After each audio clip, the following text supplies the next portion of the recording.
Begin this with a song you have to sing with me, right? I'm sure you will like this song. It's just a small piece which I composed over the last 2 days while I was on a pilgrimage, but this is a bigger one. So please join me, okay? The bhajanam, how many of you don't know Tamil here actually? Okay, so I'll translate some things for your benefit. It's like bhajan, okay? I'll sing one line, you just follow me, okay? Let us work together. Let us work together for our nation, with quality and excellence, as our passion. We'll make India lead global competition. We'll make it all happen through our innovations. Through our innovations. Through our innovations. That's what we're here for, right? Innovation. I'm not an IT guy, but the whole idea was, I hope you liked it. Let us work together for our nation with quality and excellence as our passion. Excellence, by the way, is a fundamental duty of every citizen of India, in case you didn't know that. Okay. So we will make India lead what? Global competition. Okay. We'll have to set the standards. Others have to follow because we are a peaceful nation. Okay. And finally, we will make it all happen through innovations. With that strong, I hope all of you will be awake now, definitely. I'm really worried about this word called momentum, which is being used left, right and center in IPL, They say team is building momentum. So I know after lunch, the momentum for sleep is very high. So I have to disturb it a little bit, yeah? Right. Okay. First, why do we need, I'm going to answer 3 questions. Why do we need innovations? What is innovation and how do we make that happen?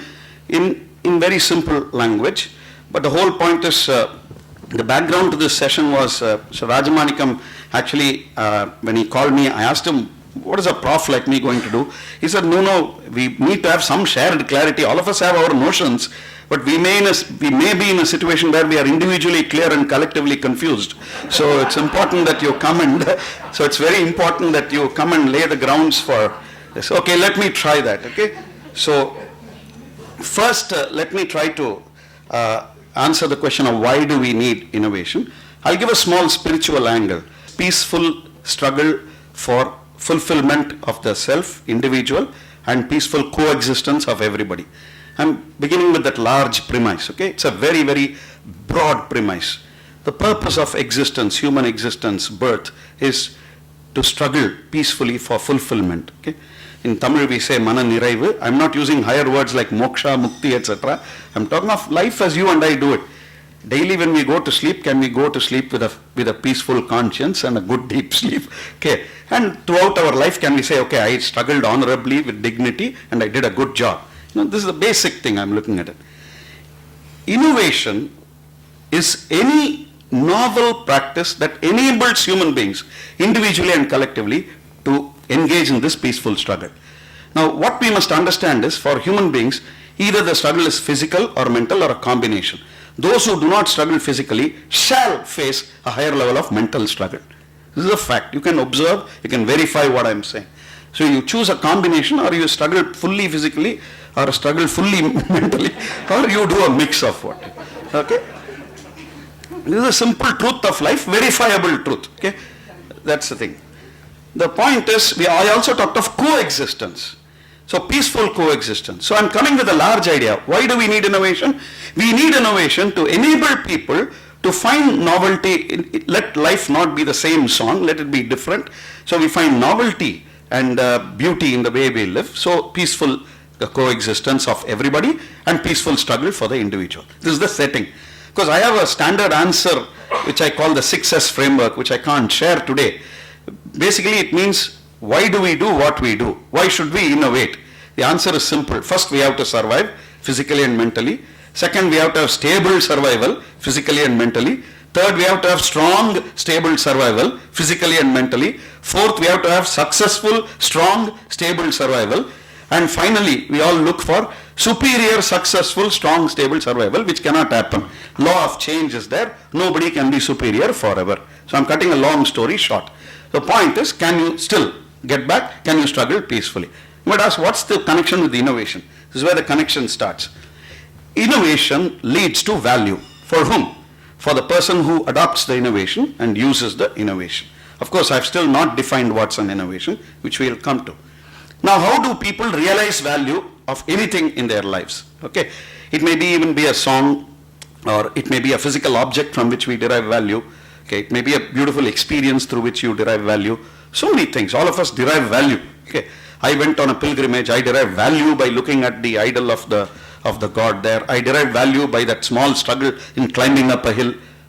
All of us derive value. Sometimes physical pain gives us value. Please, let's not underestimate that. Struggle gives us value. So what is this value? What is the ultimate value that we derive? The ultimate value comes from our peaceful struggle, which specifically comes from comfort, convenience, safety, security, aesthetic, etc. These are the sources of value for you. Okay? If God appears before us and says, I will make you absolutely peaceful, very good health, and very great peace of mind, I am sure all of us will say, even if God says, I won't give you wealth, if God guarantees you perfect peace of mind and good health, we'll say, thank you, my God, isn't it? So that's the reason I said. From a product or a service, how do you derive value? By the way, I'm just talking of the theory and practice of innovation. I'm coming down to the theory now. How do I derive value from a product, which may be a physical product, or, a service is also today economically classified as a product. So how do we derive that value? First dimension of value is functional capabilities. Any product has to give us functional capabilities, that which we desire from the product. Second, a single term called durability, which is a combination of quality and reliability. So we all have, I'm sure even in our own limited experiences in life, we have come across products which are very high quality, and they last for about a week or 10 days with very high quality, but the reliability is very low. That is why we ask for durability. So quality and reliability. Durability. So first dimension, functional capabilities. Second dimension, durability. Third dimension, usability. Can I use the product easily? So we all, in IT you say, how user friendly is the product. Okay. Then we talk of maintainability. How easy is it to maintain the product? And today we are living in a world where, I think as was correctly pointed out by Nandakumar sir, sustainability is a serious issue. The triple P, you said, in corporate social responsibility. People, planet, profits. Isn't it? That's what you take. People, social, planet, environmental, profits, economic performance. So triple P, called the triple P bottom line for the corporations. So we are looking at that. Okay. So we are looking at disposability of the product today. It's a very serious problem, and I'm flagging this off because it's a very major space for innovations, especially from India. Strategically, I feel if India very quickly emerges as the world leader in handling disposability of waste, I'm sure we have a very, very bright economic future in front of us. And I'm sure all of us come from families where our mothers and grandmothers were exemplary in the way they dealt with materials. I'm sure all of you agree with me. It's very difficult to get your mother or grandmother throw away something from your house. I hope I'm right. They will not throw away. In Tamil, juice okay. They basically juice out everything completely before they throw out. This is a very important principle, and I think India should quickly take the lead in innovation in this space, and that's one point. Now let me give you, before I define innovation, let me give you two examples. When was India's first electric start gearless scooter offered in the market? Any guesses? Huh? Fantastic answer. Who was that, sir? Thank you very much. I don't think many people know of this. It was a scooter which preceded Kinetic Honda by nearly 20 years. I hope many of you know this. It was a scooter called Fantabulous. I was in 9th standard or something at that time, 1967, 1968. But that scooter, can you imagine, Kinetic Honda was a mega hit in terms of automobile history in India. All of you know the Kinetic Honda scooter. Today, of course, there are other brands that have come in. But at that time, it was a very, very big hit. So Fantabulous did not achieve what Kinetic Honda did. I leave you with that question. I'm not going to answer. Why? Why is it that something happened in 1988 and the same thing could not happen in 1967-68? Why? There are many wonderful reasons, but this is just to give you a big question mark on innovation. Was fantabulous an innovation? By the definition of innovation which we will deal with, no, it was not an innovation. Was it an invention? Definitely yes, it was an invention. There are many things that happened in that scooter, okay? But it did not become an innovation. We will see why. Second is a small example of what I would call an act of creativity, but was not an innovation in the sense what we are going to define. I have been associated with the IIT Madras Alumni Association, and I'm taking you back to the early 90s when one Mr. Jacob George of MRF was the secretary.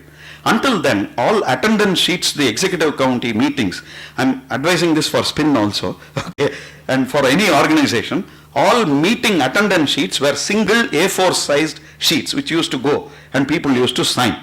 And I was the past secretary, so I was also following the same practice. But Jacob came and taught me something new because he changed the behavior of the committee. How? Instead of sending a single sheet, he also sent a single sheet. But what we sent in portrait format, he sent in landscape format with columns marking the dates of the meetings and the names of the people in the rows. I can tell you attendance shot up in all the meetings. I think all of you understand why. Okay. Because everybody started comparing. In the single sheet, all the data was there, and you know what happens? Because everybody realizes, oh my God, my attendance I also know, and others are also noting. So the attendance started going up. Now, would I call this an innovation? Well, I wouldn't call it an innovation in the strictest definition, but you can see it's a very creative practice which altered human behavior in a desirable way. Okay, so it's an interesting example. I'm starting off with these two examples to get into a more formal definition. If you go by works that have been promoted by Peter Drucker and of late by Christiansen, this guy who talked of the innovator's dilemma. Okay, his books are very, very famous. The Innovator's Dilemma. That's the book. Okay, this professor actually came up with some fantastic theories, but broadly everybody agrees that in an economic sense, an innovation is an invention or a creative output that is widely adopted and used or has a commercial success, if you want to put it that way. So this is the definition which most people accept today, that to call something an innovation, it must have widespread use in the defined market and widespread adoption and use. This is in fact, adoption, adaptation and or use. That is what they say. So then something is called an innovation. By the way, all innovations are the result of creative activity. So you cannot have innovations without some form of creative activity, willful or otherwise. Because we all know serendipity plays a very important role in creativity. By serendipity we mean sheer chance. All of us know the fantastic discoveries in science that were made purely by serendipity. I'll translate it for the others. Bulb or discovery. Okay. So somebody is sleeping, they get some ideas, and suddenly they say, here is my discovery, and then the world changes, because of that. There are too many examples of serendipity. In fact, I would strongly recommend you to go through some of the books on serendipity, which capture hundreds and hundreds of examples of the positive impacts of serendipity, the desirable impacts of serendipity. By desirable, I mean peaceful struggle for fulfillment. Don't forget that. That's the spiritual route with which we are starting everything. Okay. So wider, large scale adoption, adaptation and use of creative solutions or creative output is termed as innovation. Of course, there is an addition. Some people say it must have a commercial content. Only then we will call it an innovation. But there are schools of thought. People differ. They say as long as there is wider use, we need not talk about commercial thing. But the other party says no, we should distinguish between widespread use of something which is a culture versus innovation. Okay. So in India there are serious issues. I'll just narrate to you. There are very good works which are available which show that even rural innovations have a radius of adoption which is not more than 30 to 50 kilometers. You'll be surprised. There are fantastic innovations in our country which have not spread beyond 30 to 50 kilometers. In fact, IIT is probably on the verge of getting a project to study why is that happening in our country. Why is it that an innovation which is adopted within 30 to 50 kilometers not going beyond that? Are there some fundamental problems? Like this, there are many interesting issues. And even in technology where proven results are there, it takes time for people to adopt something, because everybody, there are very few pioneers in the market who will adopt a creative solution and take the risk of adopting a creative solution. Always there is a risk when you are the pioneer, when you are the first fellow, there is a risk. So you have to take that risk. You might say, no, I'll be a follower, let me see everybody having tested the product, then I will enter I can tell you I was one of them. I bought my mobile phone only in 2002. All of you know mobile phones were there because I wanted to test out everything. And later I harmed myself also. That is outside this thing. Okay. And now creativity, now I'm coming to how innovation. I've said why innovation. Peaceful struggle for self-fulfillment, peaceful struggle for peaceful coexistence. Why innovation? In the individual level, survival, stability, strength, success, superiority, sustainability. Okay, value. These are the reasons for innovation. What is innovation? Widespread adoption, adaptation, use of a creative solution. Okay, commercial or otherwise. I'm taking the general definition. Now, how do you innovate? I'm going to take you through some simple principles that you can practice. First, innovation is a result of creativity. And creativity is founded on the idea of lateral thinking. Okay, a lot of creativity comes from lateral thinking. Of course, there is some creativity coming out of vertical thinking also. I'm not going to take you into some of the theories of thinking, but all of us have an idea of what is lateral thinking. There are three principles for lateral thinking. Okay, first principle, look at what is not, or look at the opposite. This is the first principle of lateral thinking. If you take the book by Edward de Bono, he gives a wonderful example. It's a joy to share that example. Some of you would know this, but for those of you who don't know this, it's a remarkable example of lateral thinking. Cutting a long story short, there's an old man and his beautiful granddaughter in a village. Old man has borrowed money from the village miser. He's not able to repay, and they plead. Village miser finally says, okay, I will relent. I'll conduct a test in front of the village panchayat. I'll have a cask in which I'll put a white marble and a black marble. And your girl will be blindfolded.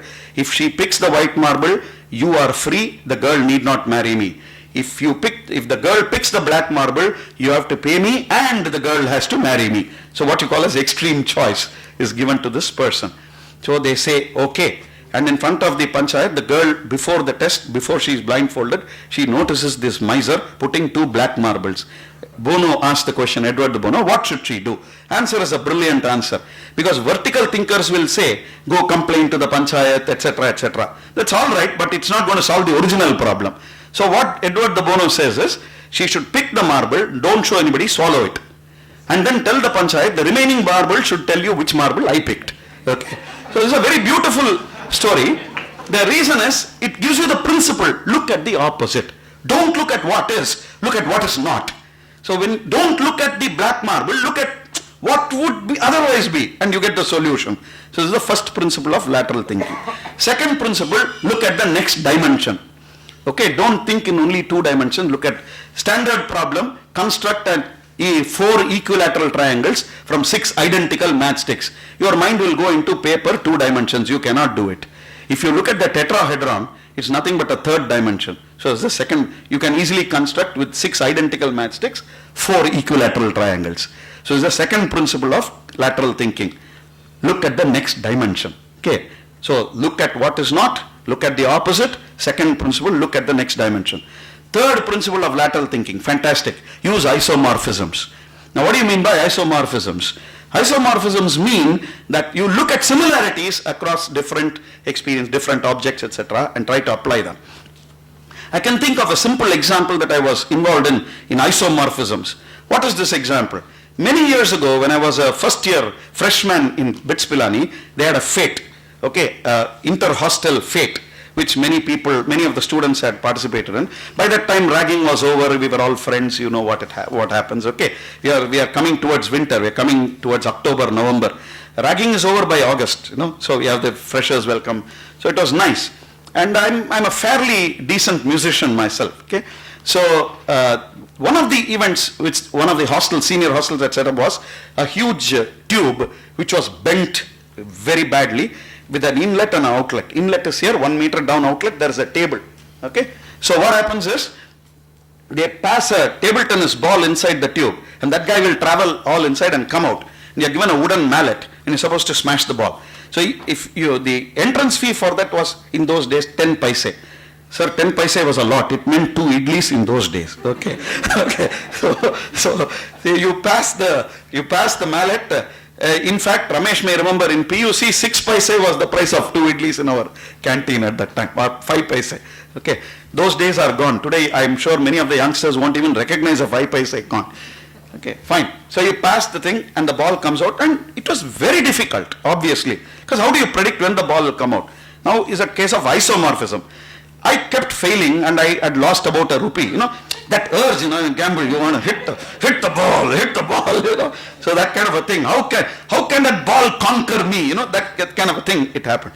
Then it just struck me, serendipity, that look, the damn thing has to obey the laws of physics, whatever may be the tubes. There must be some fundamental talam which can capture the travel of the ball. And by God, there was a talam which captured the ball's travel, something, something like that, okay. So I kept playing and I knew that now I could predict when after all, what is our control over nature? The more you predict nature, the more you control what you predict. And the more you control, the more you know that you cannot control nature. Okay, that is the beauty. Okay, so I said, okay, fine, let the ball come out, and believe me, the next, and the point is, if you touch the ball, they give you 25 paise. And if you smash the ball, they give you ₹1. Okay, so 10 times, 10 paise entrance fee. Okay, so this was fantastic, because I literally touched the ball about 15 times and smashed it about 5 times. Now you know what happened. Immediately those seniors pulled me aside and said, what's the secret? Ennada panna? What did you do? Then I told them, this is the secret. The beauty is an example of isomorphism. The ball going and music apparently don't have a connection. But when you start using some similarities of known knowledge into a less known area, you actually build an isomorphism. And when you do that, you succeed. In fact, there are brilliant examples of isomorphisms in the world of science, engineering, and technology, which I should lead you to. We can't do that today. So that is how you do. Those are the 3 principles for lateral thinking, creativity, and innovation. But innovation, remember, there is a market gap. All inventions need not become market successes. Don't forget, for every successful invention, there are probably thousands of inventions that are languishing in the patent office. Like you say, for every Amitabh Bachchan and Rajinikanth, you probably have 10,000 people who wanted to become Amitabh Bachchan and Rajinikanth, but whose stories you will never hear about. But I'm sure those stories will be more exciting than Amitabh Bachchan's story and Rajinikanth's story. The point is, we don't go through those stories. Anyway, techniques, most common techniques used. First, brainstorming, the most abused technique. Okay, because everybody think you have a meeting, everybody talks, it's brainstorming. Because they literally translate brain hai, storming ho raha hai, so brainstorming ho gaya. Isn't it? But it's not true. It's a very, very structured, systematic technique. You have to follow certain rules, and only when you follow the rules, it becomes brainstorming. And there are very powerful ways to use this technique. Okay, now that's because human beings always, they don't want to display their ignorance, some in specific circumstances. So you always say, look, I know what this is. But that's all right, we are human. I'm sure I'm also like that in many circumstances. There also, even in that situation, all of you know this famous joke, one of my favorites, George Bernard Shaw, it's better to be considered ignorant than open your mouth and confirm that you're ignorant, So it is like that. So then brainstorming. Then morphological analysis. This is a technique I would strongly recommend to people in technology. A very powerful technique. In fact, this technique, I'm a strong votary of this technique. I even require many of our students to work with morphological analysis. It's a way of thinking. Morphological analysis is a way of thinking. The more you think through morphological analysis, the more the scope, the chances for innovation. Sir, I'm almost through, sir. Because I have to innovate before the bell rings there. Okay. So that is the thing. So morphological analysis. Fantastic. Oh, it's counting down. Okay, so we need some time for questions as well. So I will take you through a website. Please mark this: www.techmotivator, techmotivator, techmotivator, single word, .iitm, IIT Madras, no? So IITM .ac for academic, .in for India. Please visit that website. You will see a link called TechMorph and you will quickly understand. I want to narrate a true incident. There are three of us friends who developed that website for the government of India. It was a small project we had worked on, mainly to enthuse people into understanding technology in a broader, with a broader frame of reference, a broader perspective. One of the products for which we did a morphology, by the way, morphological analysis is the study of structure and form of a physical object or a conceptual object. I mean, all of you are in IT, you know the difference between physical entity and conceptual entity. Okay, it's the same thing. So morphological analysis, the study of structure and form. So what we had done was, we have done a morphology of a few objects. One of the objects for which we did the morphology was the toothbrush. Probably the first product we all use in a day. Probably the first product to pick up. And you'll be surprised that actually using the morphology, you can identify that there are thousands of distinctive toothbrushes that can be designed. It's very interesting. So we had done that, and I'm taking you back to 2005. This was in the month of, again, October or something. I got a call from Colgate-Palmolive R&D. There's a lady who called and said, Professor Ganesh, I'm so-and-so. I'm talking from R&D department of Colgate-Palmolive. I just want to ask you a few questions regarding this website. I said, fine, go ahead.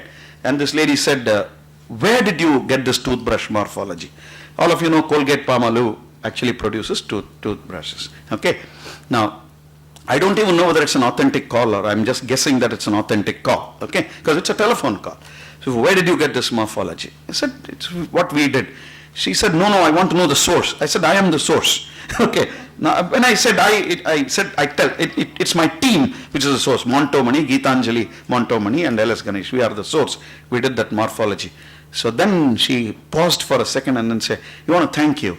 I said, what for? Actually, we got a new patent out of your morphology. I said, wow, what's this?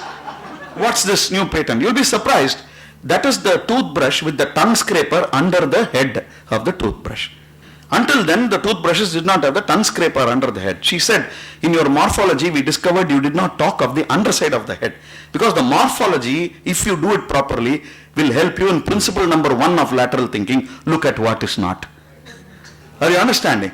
She said, quickly our R&D said that this is not there, so they used the underside and we've got a patent. Thank you very much. I said, wonderful lady, thank you very much. Okay, but whether I buy the toothbrush or not is a different decision. Okay, that's a different point.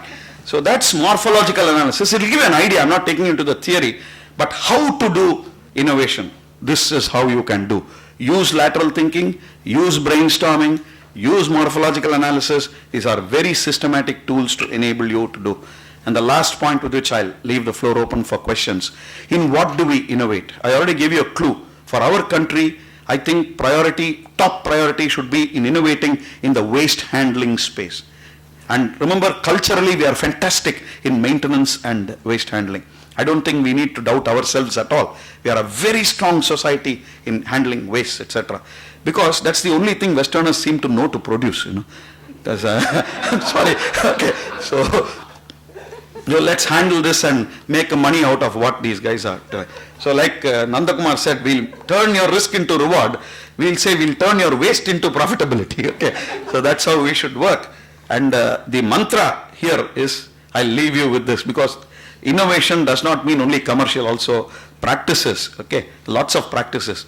For example, today, would you call fire an innovation? You wouldn't call fire an innovation today, because it's common practice.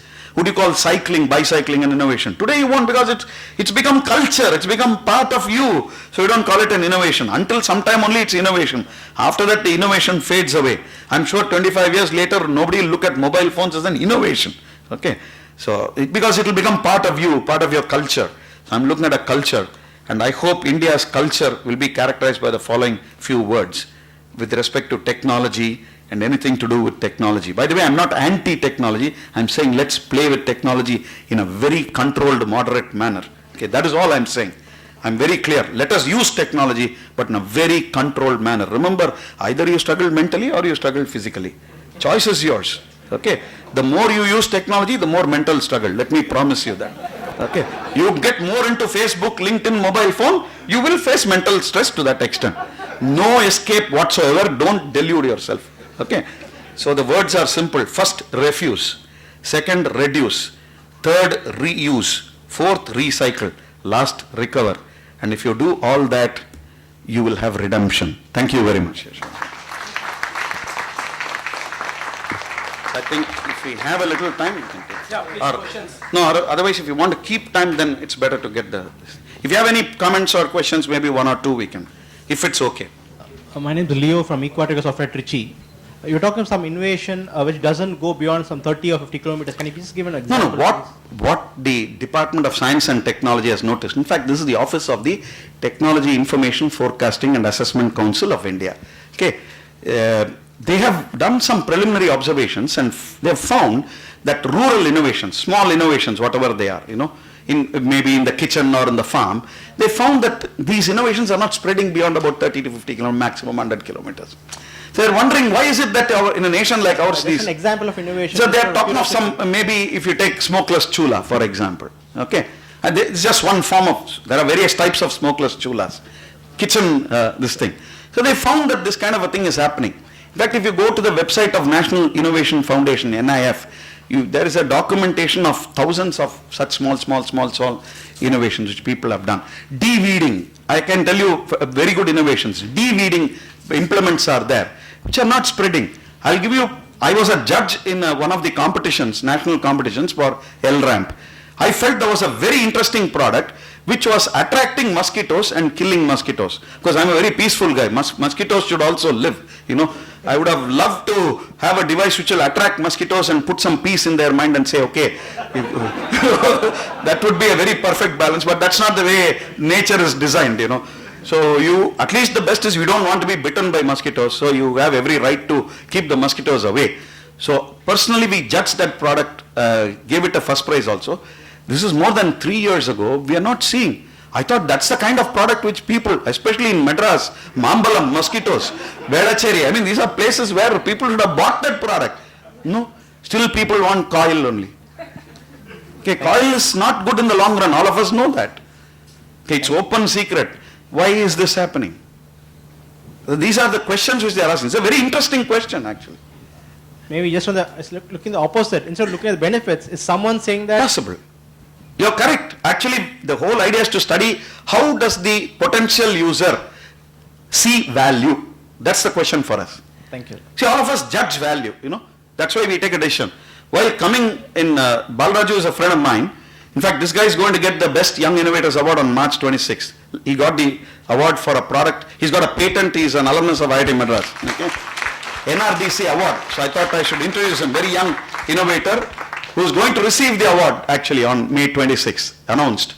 He's got a very interesting product for anti-phishing, PHISHING. All of you are in IT. Phishing is a dangerous problem. So he developed a product which is now used by IndusInd Bank. So he's got a customer. So in that sense, it's definitely meeting commercial success. It's an innovation. But while coming with them, I asked him a question, how is Alto K10 doing? Maruti Alto K10. He said, sir, looks like, data says it's not spread as much as Maruti would have liked. So why? So then there are many reasons for that, sir. How do customers view value? Then the customer may ask, if I buy simple Alto, it's going to be 2 point, 3 point something on the road. So if I buy an Alto K10, it's going beyond 4. So a customer may ask, for the 200cc extra and without much extra this thing, why should I pay 80,000 bucks? How will I get my comfort? Are you getting it, sir? Yeah. There are various sources. Sir, some people get value from social image. I hope you understand. Yeah. And there are many people like that. Tamil nalla vaartha irukku, banda. I want to show banda. So I will go for a product. Not because the functional capabilities will be same, Quality, reliability, not much of a difference. Are you understanding? So you count durability, usability, maintainability, disposal, everything will be almost the same. But the differentiator will be social image. Are you getting it? Yes. So why should I have a Virtu cell phone which costs a few lakh rupees, same functionalities? Adana signal புதுசா தர போறதா உங்களுக்கு?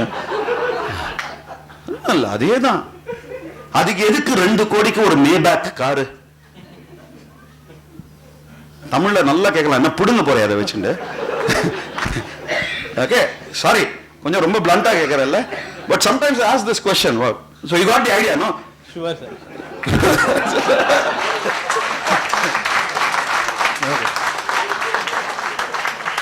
One more question, sir, and then because the session also. Yeah, please. One basic question, sir. Like. யார் எங்கே கேட்குறீங்க? One basic question. All inventions are innovations. இல்ல அப்படி இல்ல. Okay. Innovations can be physical. I told you, no. It's like Jacob George is a practice. No, Sending I'm the- asking the other way. All innovations are not inventions, but. அப்படி இல்லம்மா. Okay.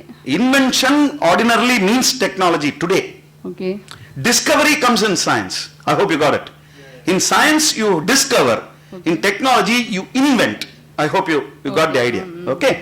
So innovations can be product innovations, process innovations, method innovations, relationship innovations. See, very often the way you relate to somebody can also be innovative. I mean, in the sense of something that you learn from, I mean, if you use a very large definition of innovation, okay, but I wouldn't advise you that. Let's stick to certain good definitions of innovation, okay. So that kind of a thing. So innovation can be anything. Invention is in the technology space normally, okay. See, recipes are, you take recipes which many people prepare, new food items. They are products of creative ideas. Let's understand that, okay. If it has a commercial success, you would even call it a... Sir, Doctor, this is Albert from Inficare here. Sir, we'll close with this question because they have to keep in time also. Thank you. Yeah. So basically you have mentioned that disposability is becoming, is the forthcoming It's a innovation. very major problem area for the whole world. That is on the futuristic thinking. Now, right now. Yeah, it can be. But on the other part where we are, especially when we talk about India, we are traditionally known for agricultural occupational country. Correct, sir. Today, as we mentioned in one point of time, mobile has become a culture. And I feel in near future, agriculture will become an innovation. இல்ல அது ஏற்கனவே ஆயாச்சு agriculture. Sir, by the way, there are very good articles if you go back to some early issues of National Geographic, early issues, go back 30 years. In fact, people are arguing that agricultural is man's greatest blunder in the story of civilization. By the way, there are scientists who are arguing on this. We don't have answers to this question, sir. இதுக்கெல்லாம் ஆன்சரே கிடையாது. There are good debates available, that's all. So you have to read the debates and find out what you feel is the truth according to you. Agriculture, you can have a lot of re-innovation, but it's already there. It's a practice. I mean, we need a lot of innovation getting people to agriculture. But my prediction is, I'm serious because this is something which is going on in my mind for the last more than 10 days. I've been thinking about this on and off, on and off. My prediction is in the next 10 years, you will see corporate agriculture dominating India. It's a prediction. I don't think you need much intelligence to make this prediction. There is very simple concept is also arising across the corporate, especially not in India, but China, it has already established a concept of SEZ, agricultural SEZ. Possible, but China, I would not comment. I'm not an expert, but my instincts tell me that that country is going to face serious social problems. I hope it doesn't happen because peace is important, but my instinct tells me that country is going to face serious problems. I can be quoted. I'm only saying instinctively. I don't have reason. Okay, fine. Thank you very much.